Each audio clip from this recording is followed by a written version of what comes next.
예수님의 이름으로 기도합니다. 하늘의 문을 여소서,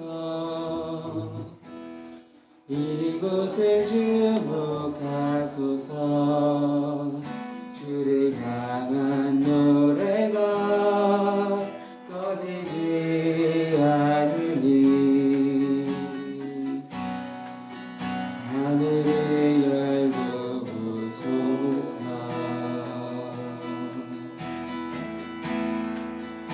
이곳에 임재하소서. 주님을 기다립니다. 기도의 향기가 하늘에 닿으니 주여 임재하여 주소서. 이곳에 오셔서 이곳에 앉으소서. 이곳에서 드리는 예배를 받으소서. 주님의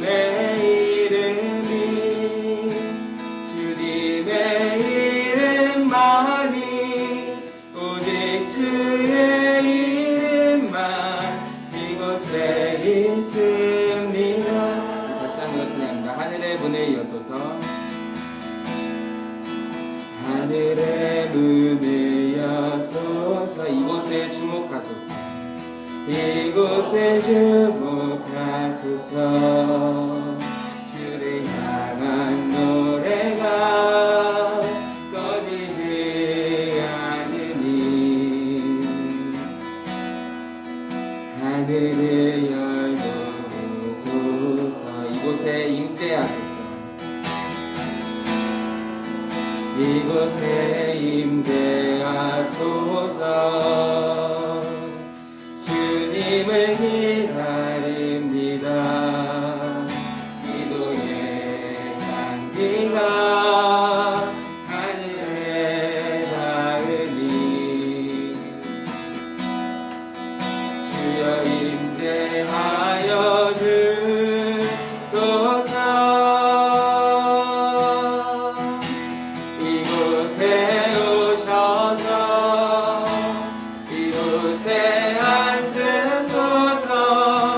이곳에서 드리는 예배를 받으소서.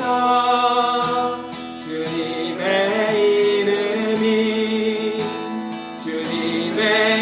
이름만이 오직 주의 이름만 이곳에 있으. 한 번 더. 이곳에 오셔서 이곳에 오셔서 이곳에 앉으소서. 이곳에서 드리는 예배를 받으소서. 주님의 이름만이 오직 주의 이름만 이곳에 있습니다.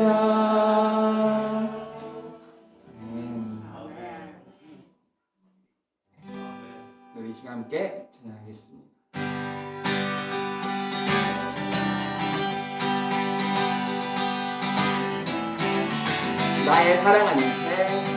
나의 사랑하는 책 비록 헤어졌으나 어머니는 무릎 위에 앉아서 재미있게 듣던 말 그때 일을 지금도 내가 잊지 않고 기억합니다. 귀하고 귀하다 귀하고 귀하다 우리 어머님이 들려주시던 재미있게 듣던 말이 책 중에 있으니 이기 성경심이 사랑합니다. 옛날 용맹스럽던 다니엘의 경험과 그대 임금 다윗 왕의 역사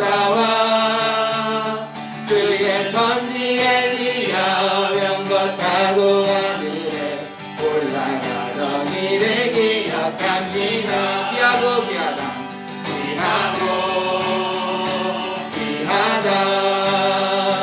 우리 어머님이 들려주시던 재미있게 듣던 말이 책 중에 있으니 이 성경심이 살아. 예수 세상 계실 때 많은 곳에 가시고 십자가에 달려 돌아가시는 어머님이 읽으면 눈물 많이 흘린 것 지금까지 내가 기억한 귀하고 귀하다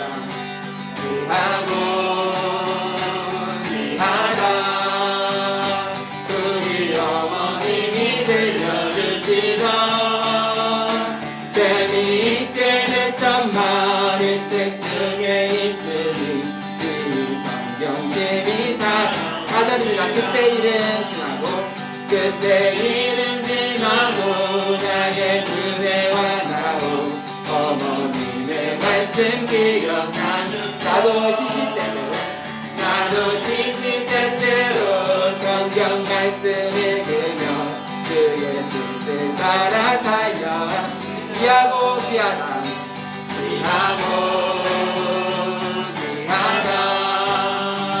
우리 어머님이 들려주시던 재미있게 듣던 말이 책 중에 있으니 이 성경심이 사랑합니다. 귀하고 귀하다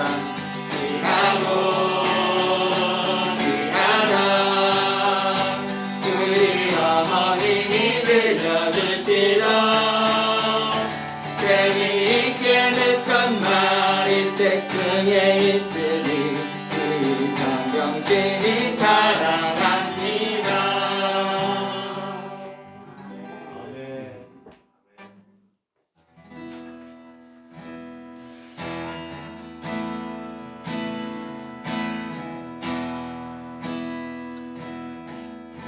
낮엔 해처럼 밤엔 달처럼 그렇게 살 순 없을까. 욕심도 없이 어느새 삶 비추어 온전히 남을 위해 살듯이 나의 인생에 꿈이 있다. 나의 인생에 꿈이 있다면 이 땅에 빛과 소금 내어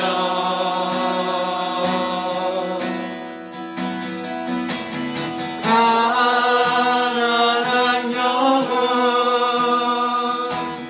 지친 영혼을 주님께 인도하고 들래.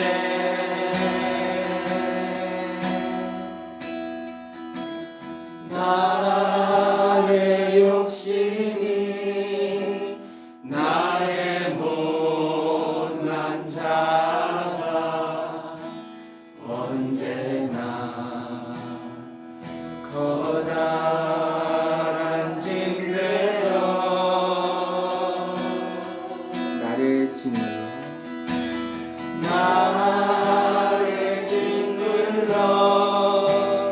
남의 본국해 함이 예수여 나를 도와주소서. 2절입니다. 예수님처럼 가을처럼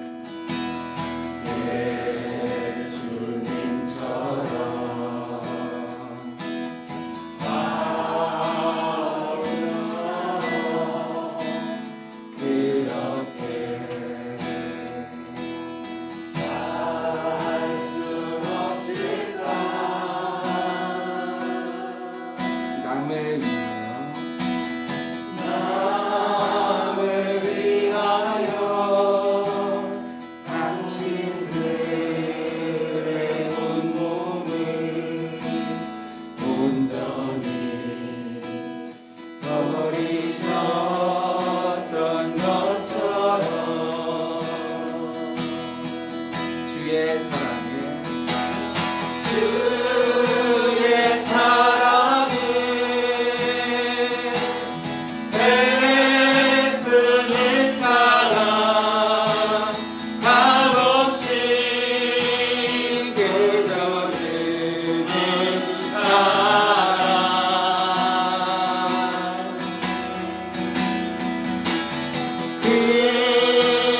하늘 사랑만 하늘 사랑만 계수하고 있으니 예수여 나를 도와주소서.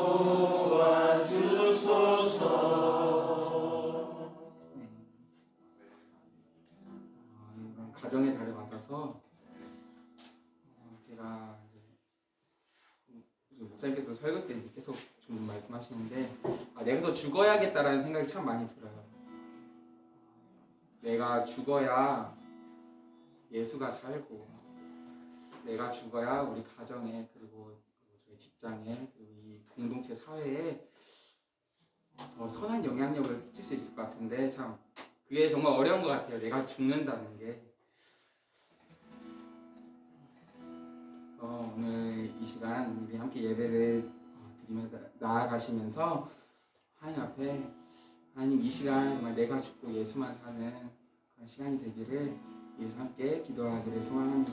함께 기도하겠습니다.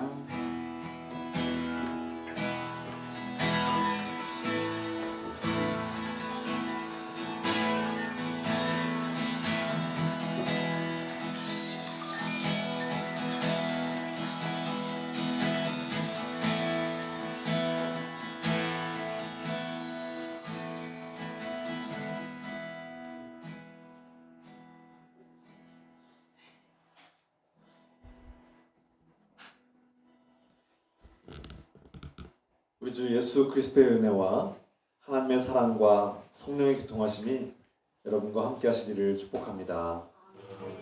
같이 사도신경으로 내 신앙을 고백하겠습니다. 전능하사 천지를 만드신 하나님 아버지를 내가 믿사오며 그 아들 우리 주 예수 그리스도를 믿사오니 이는 성령으로 잉태하사 동정녀 마리아에게 나시고 본도 빌라도에게 고난을 받으사 십자가에 못 박혀 죽으시고 장사한 지 사흘 만에 죽은 자 가운데서 다시 살아나시며 하늘에 오르사 전능하신 하나님 우편에 앉아 계시다가 저로서 산 자와 죽은 자를 심판하러 오시리라.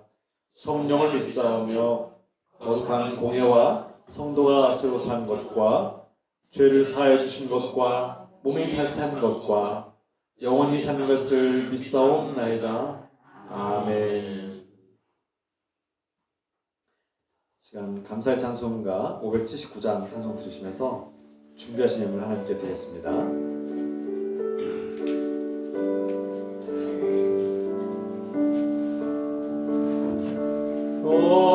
어머니의 넓은 사랑 귀하고도 귀하다. 그 사랑이 언제든지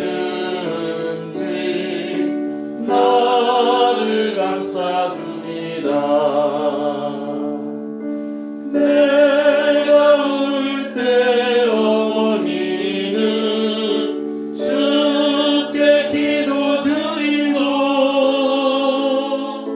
내가 기뻐 웃을 때에 찬송 부르십니다.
아멘. 아멘. 이 시간 김옥성 목사님께서 기도 인도하시겠습니다. 사랑하는 하나님 아버지, 죽음을 이기시고 부활하신 예수님을 기뻐하고 감사하며 찬양합니다. 오늘 하나님의 말씀을 들을 때 주님과 교회의 관계를 깨달아 알게 하소서. 주님께서 교회를 사랑하시고 헌신하신 것처럼 남편은 아내를 사랑하고 헌신하게 하소서. 교회가 주님을 경외하고 순종하는 것처럼 아내는 남편을 존경하고 따르게 하소서. 날마다 베풀어 주신 큰 은혜를 기억하고 감사하는 마음으로 예물을 드리오니 주님께서 기쁘게 받아 주옵소서. 주님, 우리의 건강, 가족관계, 직장과 일터, 경제적인 필요를 돌봐주시고 축복하소서. 조속히 코로나19가 종식되고 다시 희망과 자유를 누리게 하소서. 주님, 앞으로 우리 교회가 나아가야 할 방향과 길을 안내하소서. 주님께서 주신 비전을 따라 공간을 선하게 사용하며 많은 사람들을 돕고 섬기며 선한 영향을 끼치게 하소서. 주님께서 우리를 지켜주시고 돌보시며 함께 하심을 믿고 감사드립니다. 예수 그리스도의 이름으로 기도합니다. 아멘.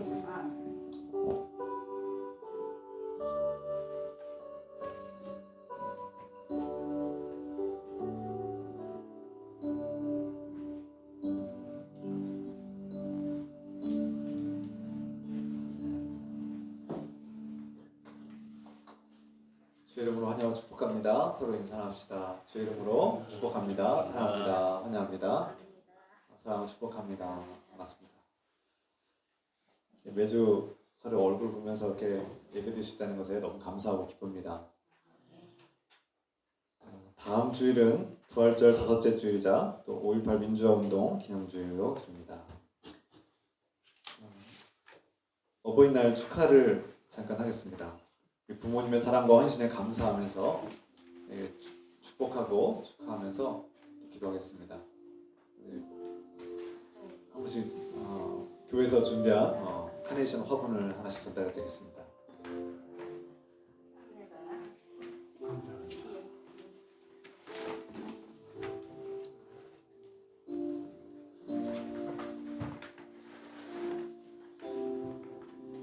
자, 우리 어머니의 마음.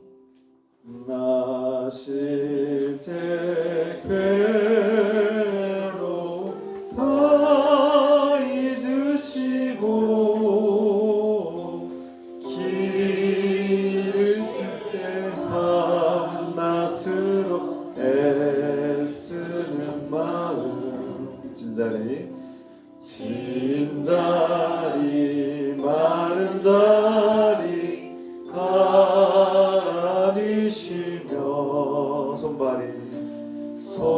손발이 바랄토록 고생하시네. 하늘 아래 그것이 넓다 하리오. 어머님의 희생은 가히 없어라. 네, 자 기도하겠습니다. 사랑의 하나님 아버지, 어버이날 기념하며 예배를 드립니다. 우리를 낳으시고 길러주신 그 부모님의 사랑, 아버지와 어머니의 사랑에 감사드리며 주님께서 우리 부모님을 지켜주시고 돌봐주시길 기도합니다. 또 자녀들로서 부모를 더욱 사랑하고 공경하며 존중하고 따르는 복된 삶이 이루어지길 소망합니다. 주님, 이 땅에 하나님께 사랑하시는 백성들의 자녀들이 복된 가정을 이루고 하나님께서 기뻐하시는 아름다운 사랑의 관계를 맺는 그런 복된 가정, 행복한 가정을 이룰 수 있도록 축복하시고 회복시켜 주시고서 때로는 우리가 온전히 섬기지 못하고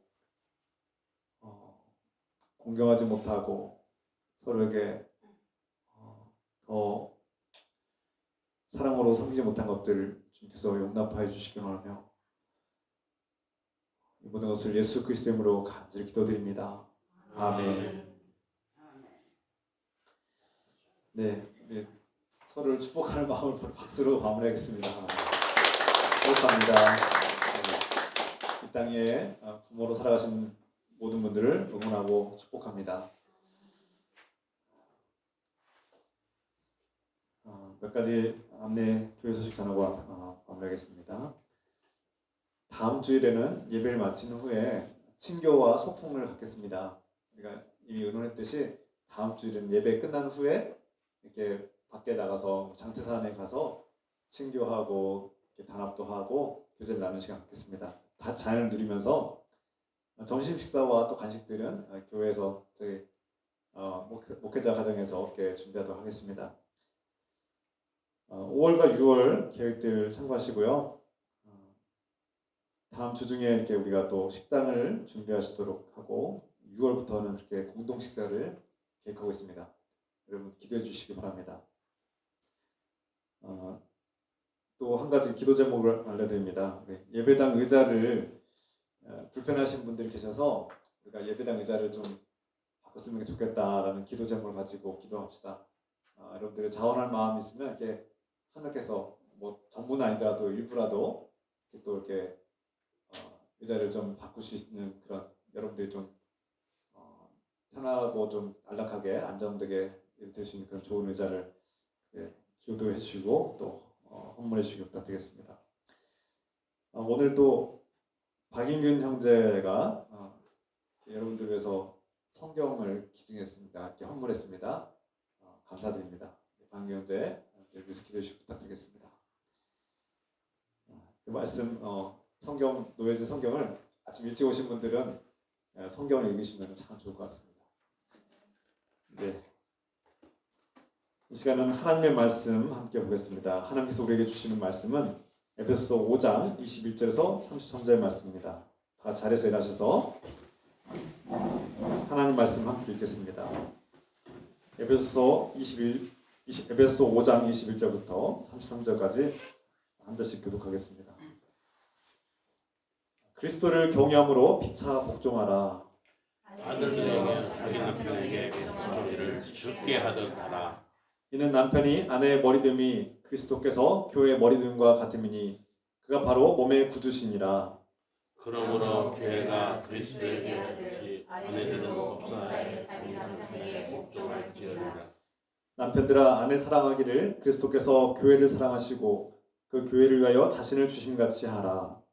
이는 곧 물로 씻어 말씀으로 깨끗하게 하사 거룩하게 하시고 자기 앞에 영광스러운 교회로 세우사 티나 주름 잡힌 것이나 이런 것들이 없이 거룩하고 흠이 없게 하려 하심이라. 이와 같이 남편들도 자기 아내 사랑하기를 자기의 사랑과 같이 하시니 자기 아내를 사랑하는 것은 자기를 사랑하는 것입니다.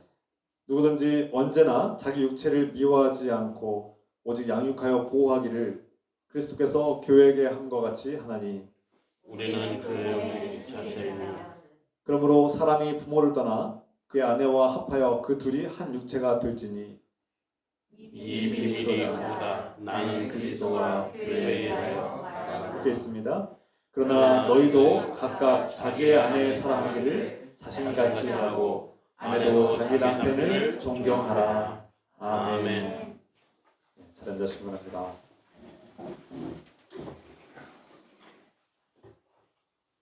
여러분은 현재 부부의 관계와 결혼 생활에서 정말 만족하고 행복하게 지내십니까? 우리의 가족 관계는 행복하고 올바른 관계입니까? 어떻게 할 수 있을까요? 그 기준이 무엇일까요? 행복한 가정의 기준이 무엇인가? 또 혹시라도 행복하지 않다면 그 이유는 무엇입니까? 왜 그렇습니까? 어떻게 해야 행복한 가정을 세워나갈 수 있을까? 이 질문은 정말 중요한 인생 질문이 아닐까요? 누구나 행복한 가정을 누리고 싶어 합니다. 오늘 특히 그리스도인들에게는 하나님 말씀을 따라서 성경에서 말씀하시는 행복한 가정의 기준이 무엇인가? 이것을 알고 가는 것이 매우 점검하는 것이 매우 중요하죠. 하나님을 믿는 것과 신앙생활과 우리 가정이 어떤 관계가 있는가, 혹시라도 여러분 중에 하나님 믿는 일과 교회에서의 어떤 신앙생활 하는 일과 가정은 별개라고 생각하시는 분들 계신다면 오늘 말씀을 통해서 깨어지고 교정되기를 소망합니다. 오늘 말씀은 우리가 성경의 말씀들을 간혹 교인들 중에 자신에게 와닿고 기뻐하고 좀 유익하다 생각되는 말씀들은 이렇게 얼른 받아들이는데, 내가 좀 마음이 받아들이기 힘든 말씀들은 이렇게 외면하거나 자꾸 나와 안 맞는 말씀, 내가 어떻게 성경 말씀 다 받아들일 수 있느냐 이렇게 생각하시는 분들이 간혹 계실지 모르겠습니다. 그러나 그것은 매우 위험한 생각이죠. 하나님께서 우리를 사랑하시는 그 하나님과의 관계 속에서 이 성경 말씀을 볼 때 어떤 말씀은 나에게 유익하고 어떤 말씀은 나에게 거북한 그런 말씀은 없는 것이죠. 성경에서는 오늘 아까 앞에서 드린 질문에 대해서 한마디로 선포합니다. 주님과 교회의 신비한 관계를 배우십시오. 그렇게 성경이 선포하고 있죠.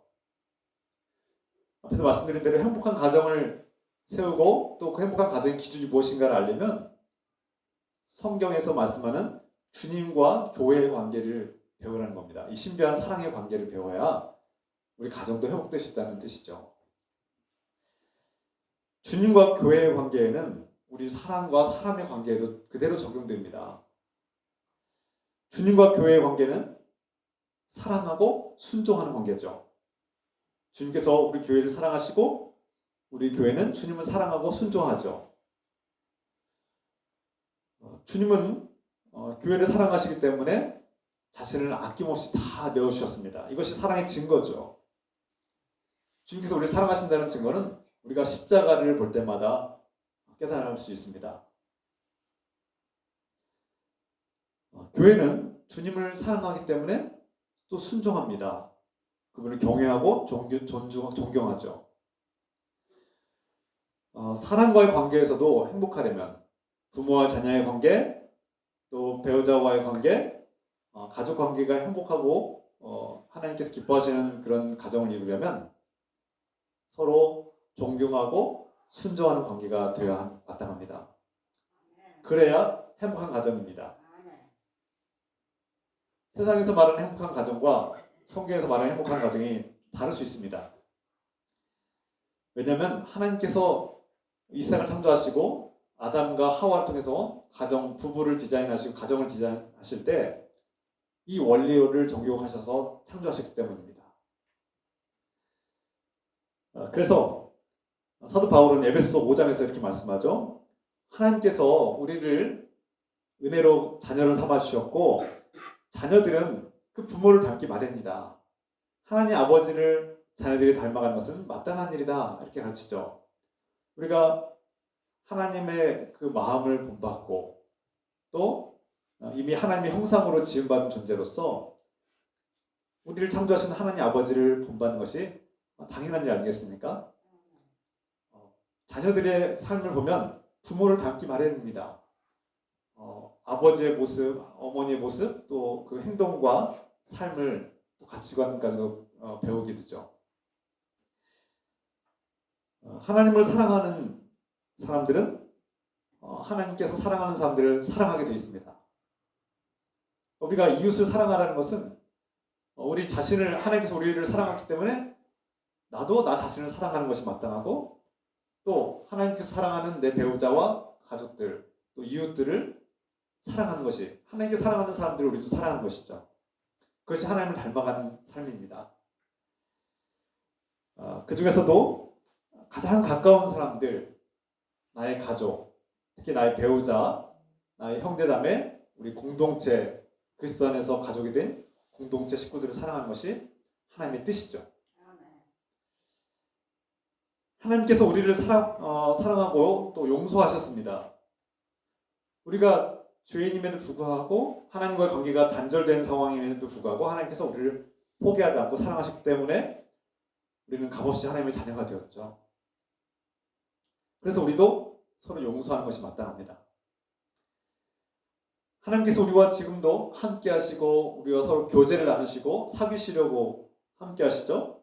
그래서 우리도 서로 교제하고 사귀고 관계를 이렇게 아름다운 관계를 유지하는 것이 매우 중요합니다.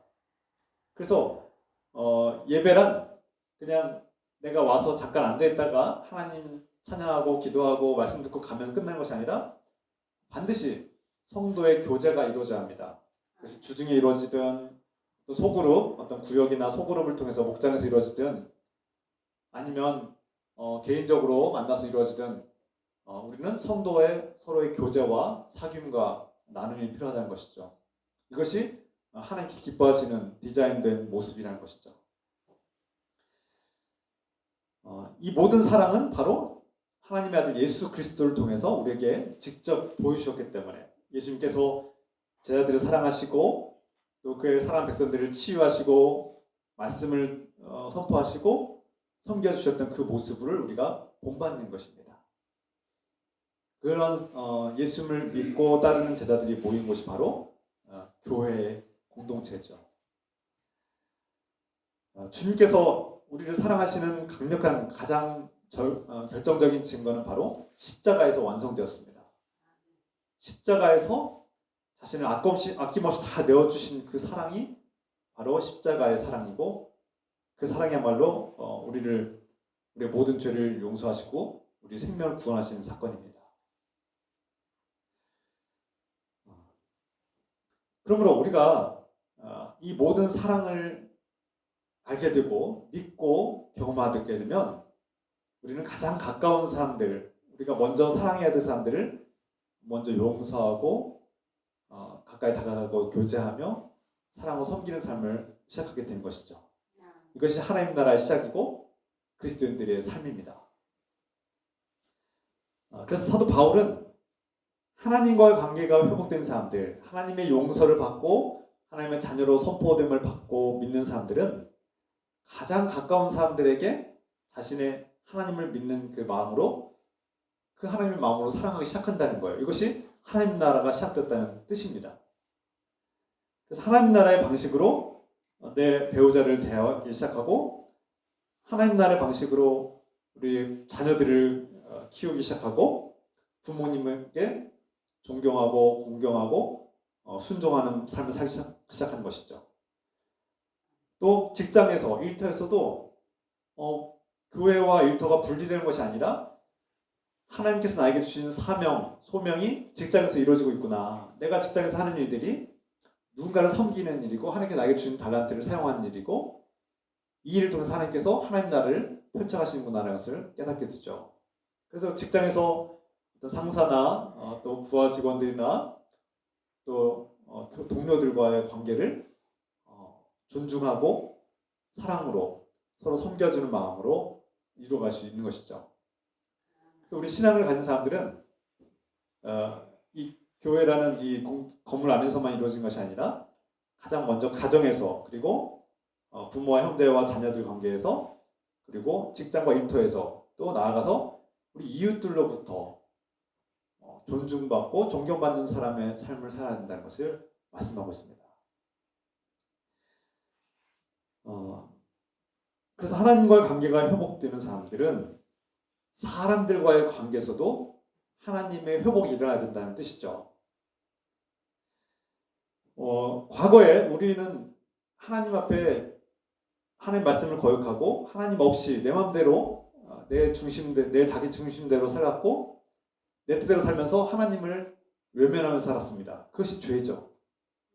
하나님 없이 내 뜻대로 자기가 삶의 주인이 되어서 사는 삶이 죄입니다. 그러면 하나님과의 관계가 단절되고 부서지고 깨지고 파괴됩니다. 이 죄의 상태에서 우리가 벗어나서 자유와 해방을 얻고 죄의 노예에서 죽음의 노예에서 이 죄의 대가는 죽음인데 이 죽음의 노예로 살아가는 이 상태에서 우리가 해방되고 자유를 얻으려면 이 자기 숭배와 자기 중심의 삶에서 벗어나야 되죠. 그것이 하나님과의 관계가 회복된다는 뜻입니다. 나를 창조하신 분은 하나님이시고 나의 삶의 주님도 하나님이시고 그분께서 나를 사랑하시기 때문에 이 땅에 육신으로 오신 모습이 바로 예수 그리스도의 모습이라는 것을 깨닫고 믿는 사람은 이 하나님과 관계가 회복되었다는 사실을, 예수 그리스도의 은혜로 하나님과의 관계가 회복되었음을 믿고 감사하고 기뻐하면서 나 자신을 사랑하기 시작하고, 나를 사랑하면 또 다른 사람들도 사랑할 수 있는, 나와 배우자, 나와 가족들, 나와 자녀들, 또 이웃들이 연결되어 있고 나의 연장선에, 나의 연장이라는 것을 깨닫고 그들을 사랑하는 것이 곧 나를 사랑하는 것이고, 그들을 섬기는 것이 곧 나를 섬기는 것임을 깨닫게 되는 것이죠. 이것이 하나님 나라의 시작입니다. 그래서 우리는 하나님과의 관계가 회복되는 것을 깨닫고 이 은혜를 알기 시작하면 이제 내가 새로운 존재로 거듭나고 하나님 나라의 방식으로 살아가는 존재가 되었구나, 이것을 깨닫게 됩니다. 그리고 이것을 가장 먼저 체감하는 사람들이 바로 배우자, 나를 사랑하는 사람들, 나와 가장 가까이 있는 사람들, 가족들이죠. 그래서 내가 신앙생활을 정말 올바르게 하고 있는지를 알 수 있으려면 배우자에게 물어봐야 됩니다. 당신이 볼 때 내가 정말 하나님 믿는 것 같아? 배우자가, 또 자녀들이, 가족들이 인정할 때 진정한 신앙이 시작됐다고 할 수 있습니다. 반대로 본인은 나름대로 열심히 신앙생활하고 있다고 생각하는데 가족들이 다 인정하지 않아요. 그러면 문제가 있는 거예요. 뭔가 문제가 있는 거예요. 그건 올바른 신앙이 아닌 겁니다.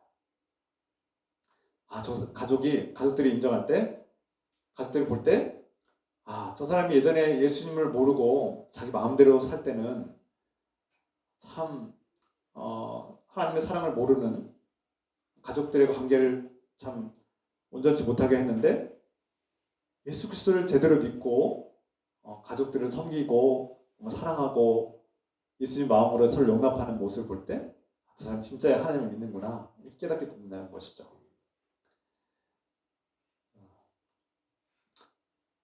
그러니까 예수님의 사랑과 은혜를 믿고 받아들일 때 변화가 일어납니다. 그 중에 가장 큰 변화는 바로 용서하는 것입니다. 앞에서 말씀드린 것처럼 하나님과의 관계가 깨지고 부서져서 내 중심대로 살아갈 때는 하나님 없이 살아가서 그것이 죄악의 삶이었고 죽음의 대가를 치러야 되는 삶이었는데, 이제 내가 하나님과 관계가 회복되었고 예수 그리스도의 은혜로 하나님의 자녀로 살아갈 때 내가 받은 용서, 나를 아무런 조건 없이 받아주시고 있는 그대로 품어주시고 사랑해주시는 하나님의 그 사랑과 용서함을 받았을 때 나도 다른 사람들을 용서해야 되겠다는 마음이 생기는 것이죠. 성경에서 용서하라 이렇게 가르치는 것은 이미 하나님의 사랑과 용서를 받았기 때문에 가능한 것이죠. 그 사랑과 용서를 경험해보지 못한 사람이 누군가를 용서하는 것은 참 불가능해 보입니다. 우리가 뒤에서 더 나누겠지만 부모님을 사랑하라고 했을 때 그 부모님을 사랑하고 존경하는 법을 어렸을 때부터 배워야지만이 다른 사람들을 존경하고 사랑할 수 있습니다. 우리가 하나님의 사랑을 우리가 이렇게 말하지만 이것을 느끼고 공감할 수 있는 것은 바로 부모님의 사랑을 통해서 하나님의 사랑을 우리가 느낄 수 있고 공감할 수 있는 것이죠. 주님의 십자가 사랑과 용서를 경험한 사람은 배우자를 용서하기 시작하고 이 용서가 있어야만 서로 사랑하고 존경할 수 있습니다. 물론 단번에 쉽게 완성되지 않습니다. 어려움과 방해 요소들이 있죠. 우리가 누군가를 용서하려면 자아가 죽어야 된다는 사실을 깨닫게 됩니다. 누군가를 용서하는 일은 내가 죽는 일이에요. 그래서 어렵다는 겁니다. 내 아내를, 내 남편을 용서하려고 하면 내가 죽어야 되는 거예요. 내가 죽지 않으면 용서할 수 없어요. 나에게 상처 준 사람들에게 내가 용서한다는 말을 할 수 있으려면 내가 죽어야 되는 거예요. 분노하는 나, 불평하고 원망하는 나, 상처 입어서 고통당하는 나가 완전히 죽어야만 우리가 누군가를 용서할 수 있다는 거예요. 그래서 용서는 내가 죽지 않으면 용서가 안 되는 거예요. 우리가 부모님께로부터 받은 상처가 있다면, 그래서 그 치유되지 않은 상태 때문에 분노하고 있다면, 그 분노하는 자아가 부모님을 향해서 끊임없이 반항하고 공격하게 되고 원망과 불평하게 돼 있죠. 그때 그 분노하는 자아가 예수 그리스도의 십자가의 사랑으로 죽지 않으면, 그리고 예수 그리스도의 부활의 능력으로 다시 거듭나지 않으면 누군가를 용서하는 것은 불가능해 보입니다. 근데 우리가 앞에서 말씀드린 것처럼 용서하는 것이 참 불가능해 보이고 내 힘으로 안 되는 것 같고 내가 죽는 것이 참 불가능하게 느껴질 때 내가 노력해도 안 되더라 라는 이런 고백을 많이 듣는데, 이것은 내 노력으로 얻는 것이 아니라 예수 그리스도의 은혜로 얻은 것이라는 것입니다. 여기에 은혜가 있습니다. 제가 아무리 누군가를 용서하려고 노력하고, 제가 아무리 누군가를 사랑하려고 노력하고, 저의 노력과 저의 힘으로 누군가를 끊임없이 용서하려고 하고 내가 자신이 죽어야 되겠다라고 말은 하지만, 예수 그리스도의 십자가의 그 비밀과 그 능력을 우리가 믿지 않으면 불가능합니다. 우리 인간의 본성상 나 자아를 죽이는 것은 불가능합니다. 그래서 예수 그리스도께서 십자가에서 못 박혀 죽었습니다. 불가능한 일을 해내 우리가 노력으로는 불가능하기 때문에 예수님께서 대신하신 것이죠. 이것을 믿으라는 겁니다. 예수 그리스도를 믿을 때 이 십자가의 사랑과 은혜가 우리 안에 실현되고 이미 이뤘다는 것을 받아들일 때 우리가 다른 사람을 용서할 수 있기 때문이죠. 여러분, 이것이 치유와 회복의 원리인데, 이 말을 오해하거나 왜곡해서 우리 그리스도인들은 모든 일을 매사에 참고 당하고 그냥 가만히 있어야 되는 것인가, 이렇게 오해하면 안 됩니다. 그리스도인들도 우리에게 함부로 해를 끼치고 잘못하는 사람들에게 향해서 잘못됐다고 말을 하고 직면하고요, 저항하고 맞서 싸울 줄도 알아야 됩니다. 무조건 당하고 있는 것이 그리스도인의 삶이 아니에요. 십자가의 사랑이란 그렇게 무조건 일방적으로 당하는 것이 아닙니다. 우리가 지혜를 가지고 그렇게 분노와 두려움과 걱정과 근심과 맞서 싸워야 되는데, 하나님의 능력으로 예수 그리스도의 마음으로 진정으로 승리하려면 우리가 분노와 두려움에 갇히지 않고 노예가 되지 않도록 그렇게 십자가의 사랑과 능력으로 싸워야 된다는 것이죠. 이것을 구체적으로 이따가 다시 한 번 더 가정에 어떻게 적용해야 될지 말씀드리겠습니다. 우리가 오늘 성경 본문 말씀 21절 말씀, 사도 바울이 말씀하죠. 그리스도를 경외하는 마음으로 서로에게 복종하십시오. 여러분, 우리가 서로에게 그리스도의 마음으로 복종하며 살고 있습니까? 우리가 정말 얼마나 서로에게 순종하며 복종하며 살고 있습니까? 만약 그렇지 못하다면, 복종하고 있지 못하다면 왜 그렇습니까? 앞에서 말씀드린 것처럼 우리가 서로에 대한 존경이 사라지고 순종이 사라진 이유는 서로에 대한 불평과 원망과 어떤 상처와 아픔들이 아직 용납되지 않고 용서하지 않았기 때문에 불가능하다고 볼 수 있습니다. 종종 이렇게 듣다 보면 남편은 저 사람 어떻게 내가 존경하고 사랑하고 저 사람 말에 복종할 수 있겠냐고 끝도 없다고 이렇게 말씀하시는 분들도 있고, 또 아내들은 내가 저 인간을 어떻게 존경하냐고, 내가 저 인간을 어떻게 내가 존경하고 사랑하고 내가 저 사람 말에 복종하고 순종하고 살냐고 이렇게 말씀하시는 분들 종종 봅니다. 심지어 세월이 오랫동안 지나고 수십 년 동안 살아오신 분들조차도 그냥 사는 거지, 그냥 사는 거지, 내가 저 사람 존경하냐고, 내가 어떻게 존경할 수 있냐고, 내가 저 사람 말에 이렇게 순종하며 사는 건 뭐 조선시대냐고 이렇게 말씀하시는 분들이 있어요.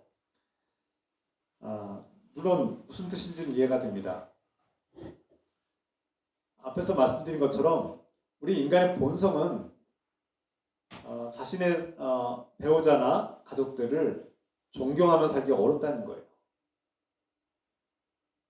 내 본성으로는 그것이 어려워요. 불가능할 수도 있습니다. 그런데 그리스도를 경외하는 마음이 있다면 그 마음을 가진 사람은 내 배우자, 내 자녀에게 있는 그리스도의 형상을 보고 존중하라는 겁니다.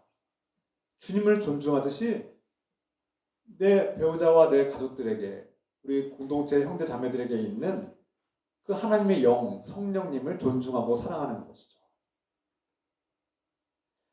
내 남편이나 내 아내가 지식이나 경험이나 인격이나 성품이 완전하지 못하고 불완전하고 문제가 있을 수 있죠.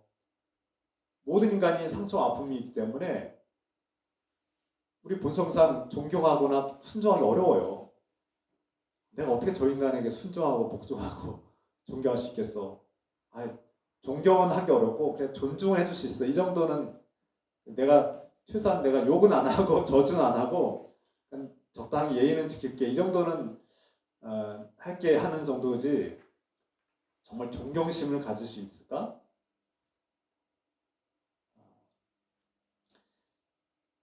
이런 마음이 들 때 우리는 십자가의 사랑에서 우리가 서로를 용납하고 있는지를 돌아봐야 합니다. 과거에 나에게 준 상처들을 정말 용서하고 있는가?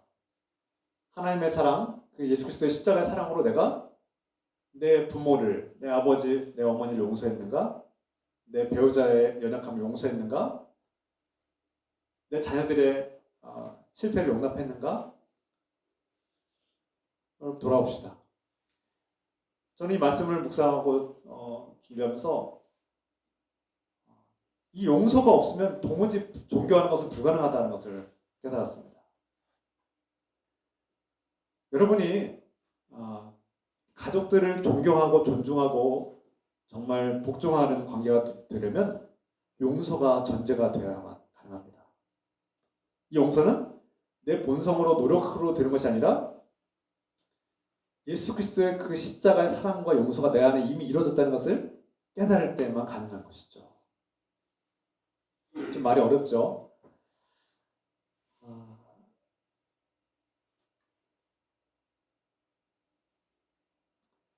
성경에서 사도 바울은 우리가 데살로니가 전서에서도 나눴듯이 하나님을 믿는 자녀들이여, 여러분들은 하나님이 기쁘시게 하는 삶을 살 때 거룩해져야 됩니다. 거룩한 삶을 살아야 됩니다.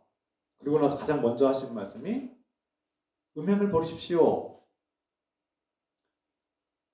아내를 존중하고 자신의 몸을 더럽히지 말고 자신의 성적 기관을 올바르게 사용하고 부부관계를 서로 존경하고 사랑하며 복종하는 관계를 회복하십시오. 이렇게 가르칩니다. 에베소서에도 말씀은 똑같은 말씀이에요. 그리스도를 경외하는 마음으로 서로 예의를 지키시고 공손하게 대하며 존경하십시오. 이것이 하나님께서 기뻐하시는 거룩한 삶입니다. 이렇게 가르칩니다.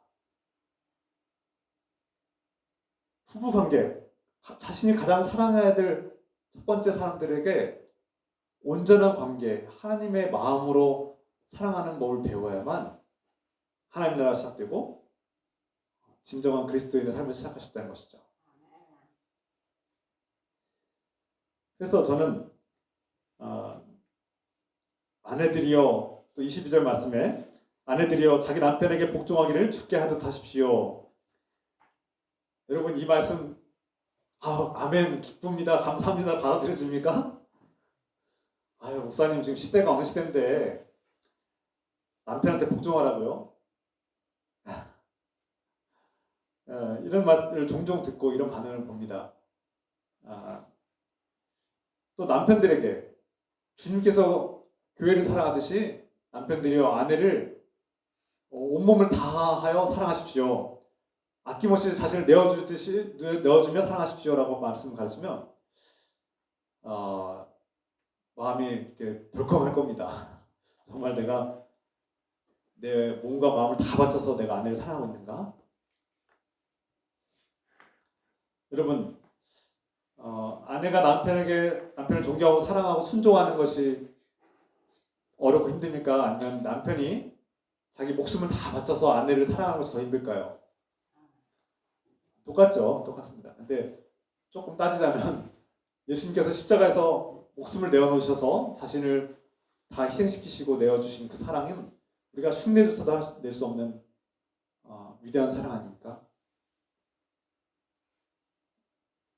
성경에서 남편들에게 아내를 사랑하라는 말씀은 정말 거룩한 말씀이고 어떻게 보면 남편들에게 더 큰 의무를 요구하시는 것이 아닐까요? 아내들이여 순종하십시오. 남편들에게 순종하십시오란 말이 곱하게 들을 수 있겠지만 남편들에게 아내들을 사랑하라는 말씀은 아주 더 크고 무겁게 들릴 수도 있습니다. 내가 예수님처럼 아내를 사랑할 수 있을까?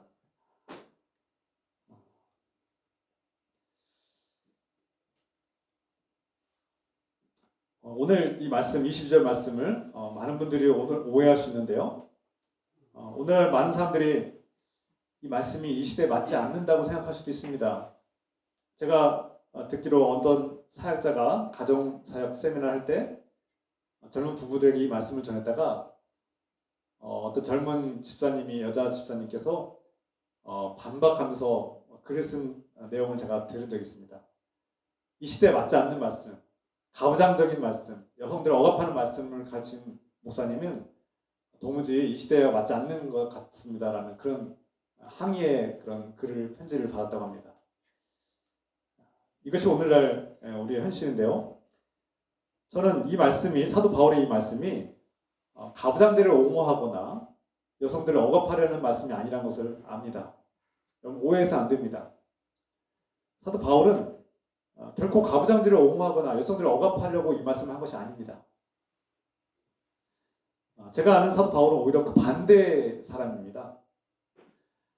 오늘날 시대야 독신이나 1인 가정, 비혼주의가 자유롭게 인정되고 용인되는 사회에 살고 있지만 고대 사회에서 성인 여자가 결혼을 하지 않는 것은 매우 위험한 여자, 문제가 있는 여자, 결혼을 절대화하는 그런 사회 문화 속에서 결혼을 하지 않는 여자는 정말 특이하고 특수한 상황이 아니면 용납하기 어려운, 그래서 사회적으로나 문화적으로 소외당하고 차별당하고 외면당하기 쉬운 그런 여자가 됩니다. 남자도 마찬가지고요. 결혼 안 한 남자는 매우 인정받지 못하고 사회적으로 대접 못 받습니다. 그런 시대 속에서 사도 바울이 고린도전서 7장의 말씀 보면 결혼하지 않은 여자들에게 결혼하면 남편들에게 종속되고 억압을 당하기도 하고 또 그 의무를 행하느라 고통당할 수 있다. 그리고 자신의 삶의 온통의 관심은 그 남편과 자녀들을 기르는 일에 쏟아붓기 때문에 하나님을 사랑하기 어렵다. 차라리 하나님을 온전히 사랑하고 하나님께 헌신하며 신앙의 자유를 누리는 것은 차라리 독신으로 혼자 사는 것이 더 낫지 않겠느냐, 이런 고민을 합니다. 파격적입니다. 혁명적인 가르침이에요. 이런 사도 바울이 가부장제 사회를 옹호하거나 여자들을 억압하려고 이 말씀을 가르친 게 아니에요. 하나님께서 태초부터 사람을 창조하시고 가정을 디자인하실 때 행복한 가정생활의 원리가 바로 서로 존경하고 순종하는 관계가 될 때, 주님께서 우리 교회를 사랑하시는 관계와 같이 서로 사랑하고 순종하는 관계가 될 때 온전하고 행복한 관계가 되는 것처럼, 그런 행복하고 아름다운 부모의 관계, 부모 자녀의 관계, 부부의 관계가 이루어지기 위해서는 서로를 존경하고 순종할 때 아름다운 가정이 이룰 수 있기 때문입니다. 이 창조의 원리, 가족을 창조하신 이유와 목적 안에서 행복한 가정을 이루려면 남편이 주님의 마음으로 아내를 사랑하는 것이고, 아내들은 교회가 주님을 사랑하듯이 남편을 존경하고 사랑하고 따르고 순종하는 것이 행복한 가정을 이루는 비결이고 비밀입니다.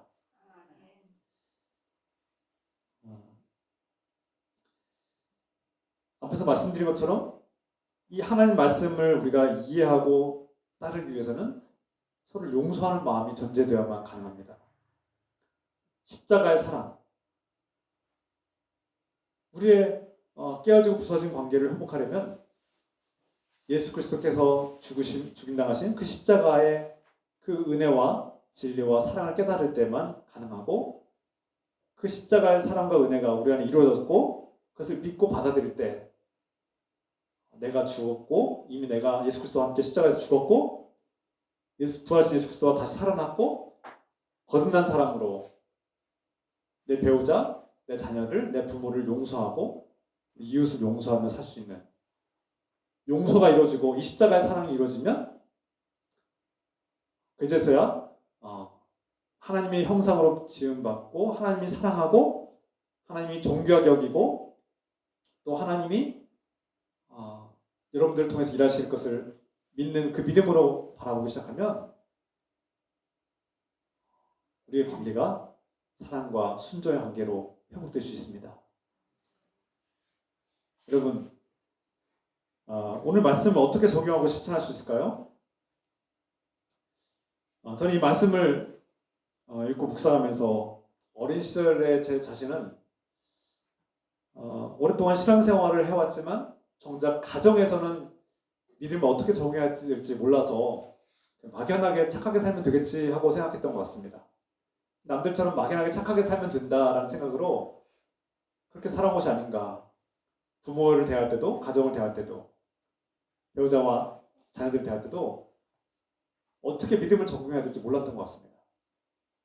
그런데 하나님의 말씀을 알면 알수록, 주님과 이 교회의 관계를 알면 알수록 이 믿음은 우리 가정에서부터 시작되고 하나님 나라는 부부의 관계, 우리 사랑하는 가족들과의 관계 속에서 시작되는 거라는 것을 깨닫게 됩니다.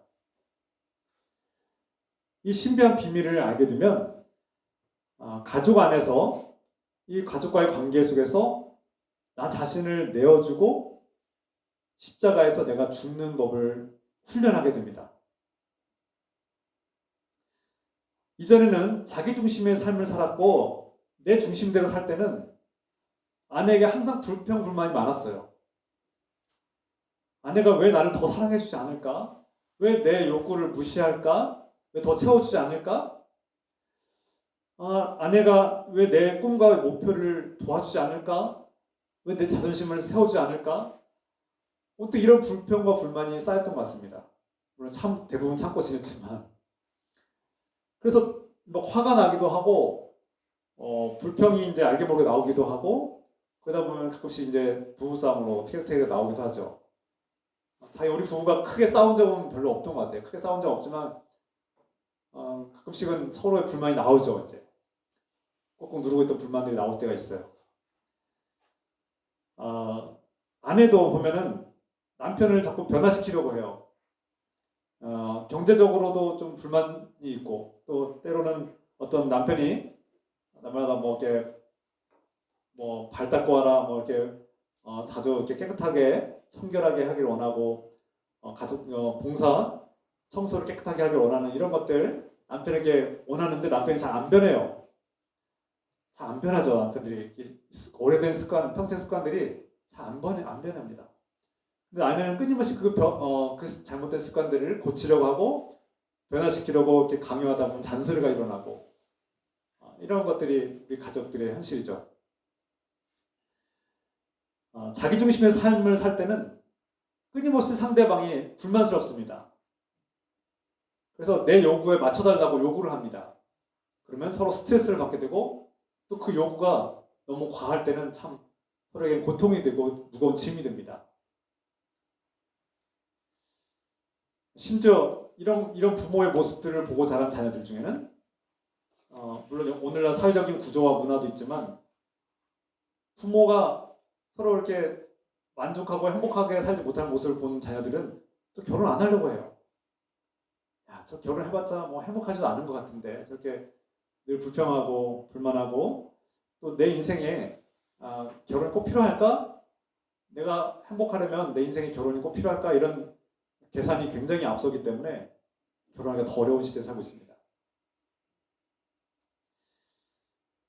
그러나 자기 자신을 아낌없이 내어주시는 이 주님의 십자가의 사랑을 경험한 사람들은 내가 십자가에서 이미 죽었다는 사실을 깨닫고 예수 그리스도의 마음으로, 주님을 사랑하는 마음으로 배우자를 바라보고 내 가족들을 바라보면 그 연약함이나 부족함이나 문제라고 생각했던 것들이 사라지게 됩니다. 그래서 주님의 마음으로 기도하고 나서 주님의 마음으로 아내를 바라보면 아내가 나에게 정말 소중한 사람이에요. 나 같은 사람을 사랑하고 인내해주고 또 함께해주고 섬겨주고 그리고 하나님의 사랑받는 자녀라는 사실, 하나님께서 내 아내를 정말 사랑하고 존귀하게 여기고 계시구나. 그런데 내가 그 사람을 함부로 할 수 있겠는가? 또 자녀들을 향해서도 제가 볼 때 자녀들이 가끔씩은 기대한 만큼 공부를 안 한다든지 좀 이렇게 기대한 만큼 뭔가를 노력하지 않는다든지 그러면 이제 좀 불만이 생기죠. 그런데 주님의 마음으로 주님의 눈으로 바라보기 시작하면 자녀들이 정말 귀중한 거예요. 하나님께서 우리 가정에 나에게 맡겨주신 생명이고 자녀들이 이렇게 건강하게 자라고 있다는 것만으로도 감사한 마음이 들고, 그 자녀들을 바라볼 때마다 하나님께서 사랑하는 존귀한 자녀이고 앞으로 하나님께서 저 자녀들을 구고 있겠지만 성공할 때와 실패가 있겠지만 저 자녀들을 통해서 하나님께서 일하시고 앞으로 놀라운 계획들을 갖고 계시는구나 하는 것을 깨달으면 제가 자녀들을 함부로 할 수 없습니다. 제가 가끔씩은 얘들아 공부 좀 해라, 공부 좀 해야지 않겠냐 이렇게 가끔 합니다만 자녀들을 사랑하는 마음으로 하는 거죠. 근데 그마저도 내가 안 해야겠다.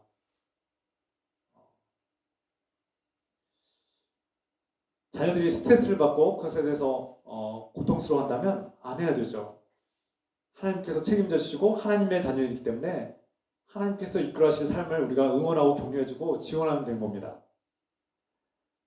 제가 기도하면서 주님의 마음으로 주님의 눈으로 여러분들 바라보고 교인들 바라보면 간혹 우리 교인들 중에 아직도 연약한 교인들이 있어요.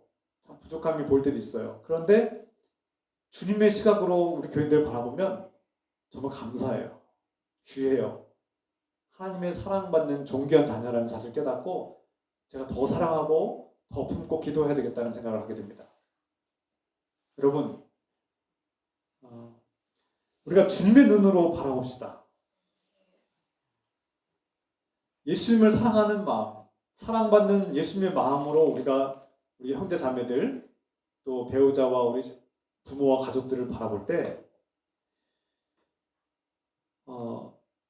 우리가 어떻게 행동해야 될지 먼저 용서하는 마음을 갖게 되고 그 너그러운 마음으로 용납할 때 하나님의 형상으로 지음받은 그 존귀한 존재가 보이기 시작하는 것이죠. 그리고 존경하고 순종하고 따를 수 있는 마음이 생기게 됩니다. 여러분, 적어도 오늘은 어버이날 맞이해서 부모님께 사랑한다는 말, 또 과거에 때론 상처가 있다면 용서한다는 말, 그리고 또 감사하다는 말을 우리가 한번 해봅시다. 우리 이미 잘하고 계신 분들이 있습니다만 한 번 더 합시다. 평소에도 했지만 한 번 더. 어떤 선물을 드린 것도 마음인데 감사합니다, 사랑합니다, 존경합니다라는 말을 할 수 있다면 부모님 행복해야 하지 않으실까요? 부모님들은 자신이 사회적으로 그렇게 쫀하지 않은 뭔가 명성과 인기와 권력과 지위가 있어도 문제지만 없어도 누군가에게 존경받는다, 존경합니다라는 말을 듣기가 참 어렵죠. 그런데 우리가 자녀들로부터 존경받는다는 말을 들을 때 얼마나 행복하겠습니까? 억지로 하라는 말은 아닙니다. 부모님에게 있는 하나님의 사랑, 하나님의 헌신과 수고를 우리가 깨닫는다면 얼마든지 할 수 있습니다. 또 배우자를 향해서 사랑한다는 말, 고맙다는 말, 그리고 존경한다는 말을 합시다. 무슨 부부끼리 존경한다는 말을 하냐고. 내가 당신을 존경하고 따르겠습니다라는 이 말이 100% 현실에서 다 한 번에 이루어지지 않을지라도 그 말은 우리에게 엄청난 효과가 있습니다. 평소에 배우자가 나를 무시하는 것 같고 내 경제력이나 내 지식이나 내 학벌이나 내 환경이나 배경 때문에 나를 존경하지 않는 것 같은 생각이 들었는데 나를 존경한다고 내가 당신에게 순종하겠다는 그 말 한마디가 인정받고 사랑받고 격려하는 말이 될 수 있습니다. 평생 누군가에게 듣지 못한 그 말을 나의 사랑하는 배우자로부터 자녀들로부터 듣는다면 얼마나 행복할까요? 돈 안 듭니다. 직접 말하기 힘들고 어색하면 문자라도 할 수 있어서 있습니다. 얼굴을 마주보면서 눈을 보고 하면 최고인데 그게 어렵고 힘들면 문자라도 할 수 있습니다. 문자. 물론 여전히 우리 삶의 현실을 보면 여전히 완전히 치유되지 않은 상처들과 아픔들, 감정의 그런 어려움들이 남아있을 수 있습니다.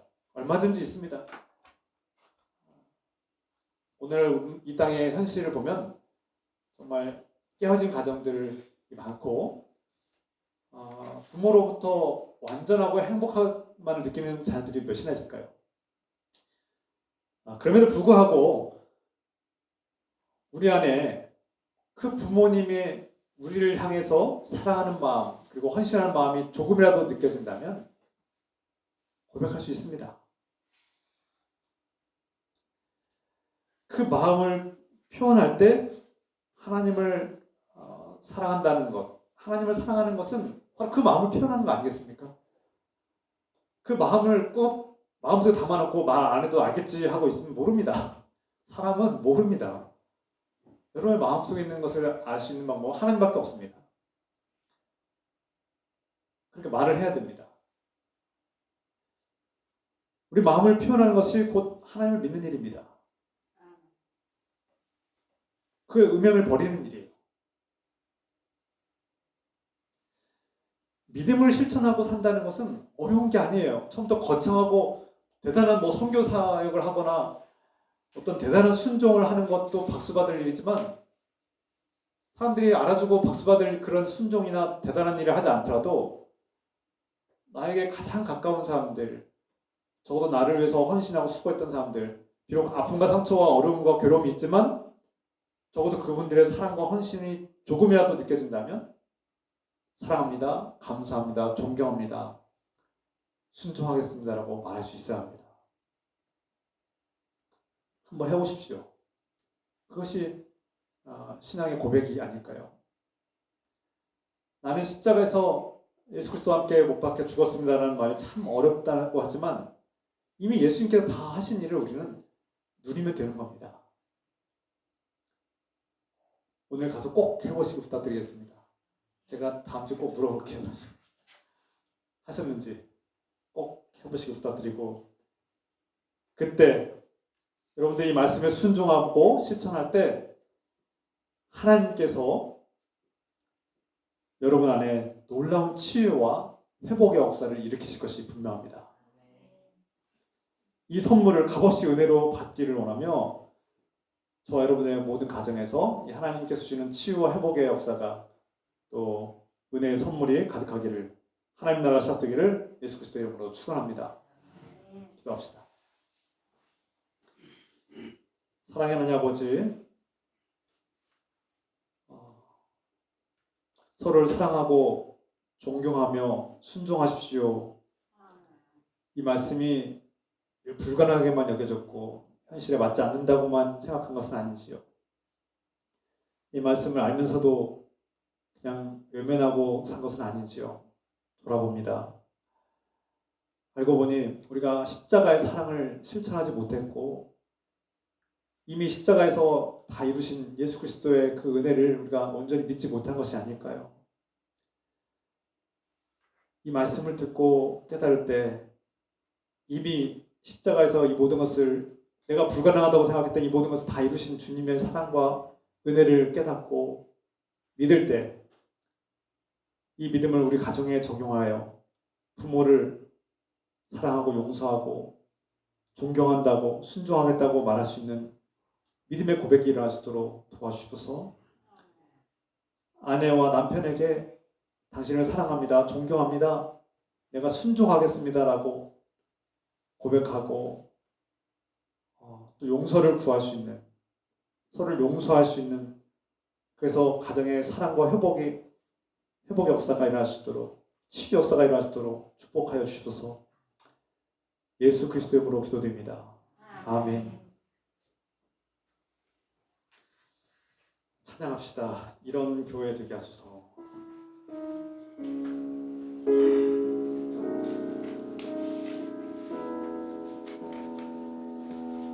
진정한 예배가 숨쉬는 교회, 주님이 주인 되시는 교회, 믿음의 기도가 쌓이는 교회, 최고의 찬양을 드리는 교회, 말씀이 살아 움직이는 교회, 성도의 사랑이 넘치는 교회, 섬김과 헌신이 기쁨이 되어 열매 맺는 아름다운 교회,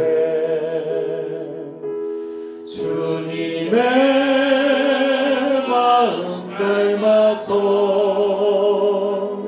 이웃을 사랑하는 교회, 주님의 영광을 위해서 빛 되신 주님 전하는 교회, 사랑의 불꽃이 활짝 피어나 날마다 사랑에 빠지는 교회, 주께서 사랑하는 우리 교회가 이런 교회 되게 하소서. 이런 교회 되게 하소서. 이런 교회 되게 하소서.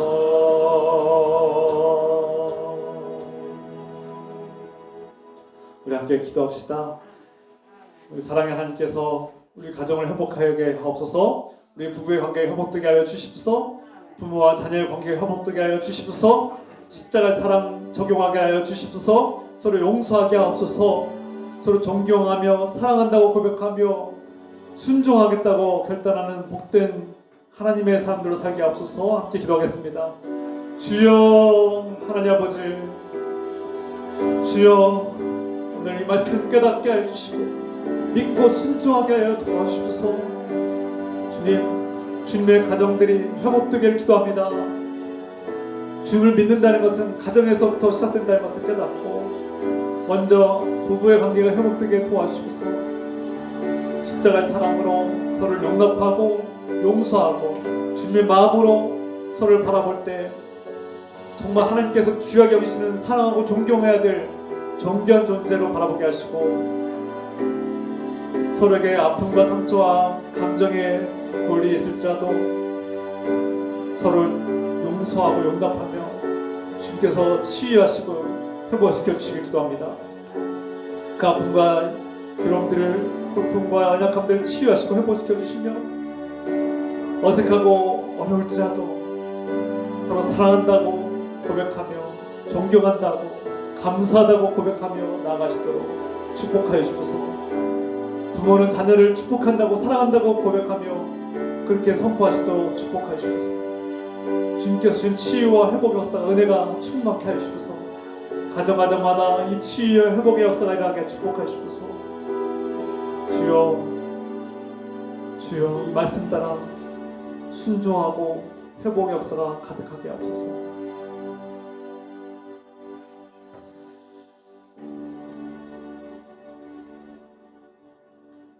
사랑하는 아버지, 우리가 주의 말씀대로 아내와 남편을 사랑하고 존경하고 순종하는 것이 마땅한데, 부모를 공경하고 존경하고 따르고 순종하는 것이 마땅하고, 자녀를 사랑하고 존경하는 것이 마땅한데, 그렇게 살지 못하는 것은 이미 십자가에서 이루신 예수 그리스도의 그 사랑과 은혜를 깨닫지 못하고 우리 삶에 적용하지 못한 것이 아닐까요? 하나님 나라는 우리 가정에서 시작된다는 사실을 깨닫고, 먼저 가장 가까운 가족들에게 하나님의 사랑과 믿음과 섬김을 실천하고 용기 있게 실행할 수 있도록 축복하여 주시옵소서. 그리하여 우리 가정들이, 하나님의 백성들이 하나님의 마음과 사랑으로 서로를 용납하고 존경하며 순종하며 아름답고 복된 가정으로 주님께서 회복시켜 주시옵소서. 우리의 가정을 주시고 또 세워가시고 회복하시는 우주 예수 그리스도의 은혜와 하나님 아버지의 끝없는 사랑하심과 성령님의 교통함과 역사하심이 우리 동교회 모든 성도들과 가정과 일터와 이웃들과 함께 하시기를, 영원히 함께 하시기를 간절히 축원하옵나이다. 아멘.